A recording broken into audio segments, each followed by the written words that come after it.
dulu kapal laut, kapal perang pakai kayu jati. Dia kayu jati ni sebab dia kukuh, kuat. Dia kuat.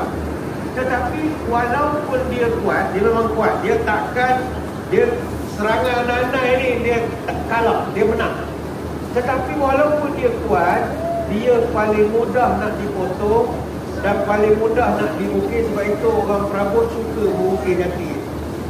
Jadi di situ nak menampakkan kita ni kena ada jati diri, iaitu prinsip kuat tapi dengarlah nasihat. Janganlah kepala tak ada cakap, oh saya ada prinsip. Tak, kalau orang nasihat ikut lah.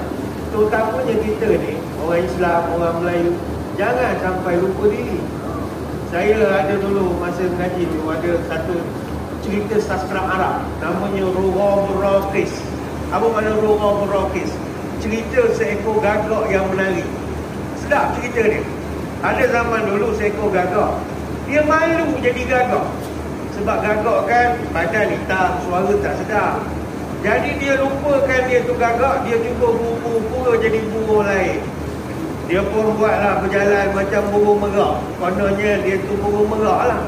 Tapi burung lain kenal dia, gagak, awak tu gagak, tak payahlah jadi merak.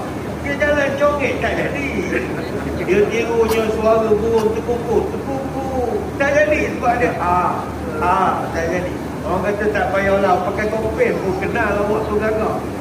Dia buat macam-macam cara sebab dia tak nak dan dia malu jadi gagak. Sampai satu peringkat bertahun-tahun dia pura-pura jadi orang itu, orang ini.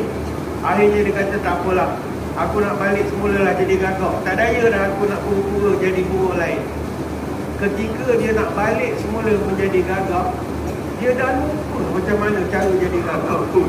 Sebab lama-lama pura-pura jadi burung lain. Kita tak nak jadi begitu.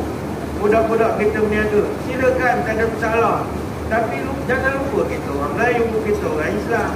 Kalau bercakap pun janganlah banyak which is sangat. Which is actually, sekejap which is actually nyampah betul dengar. Well, I mean so. Kita kopi RM14 je, tapi well I was in London. Jangan jadi burung gagak.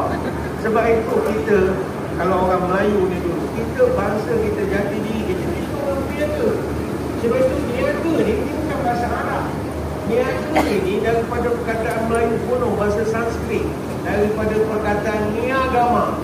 Niagama ni maknanya tempat jualan. Kalau Bani Marga maknanya lembu pasar. Bani Marga tu jadi berniaga. Kemudian perkataan Panagranti maknanya pasar. Panagranti itu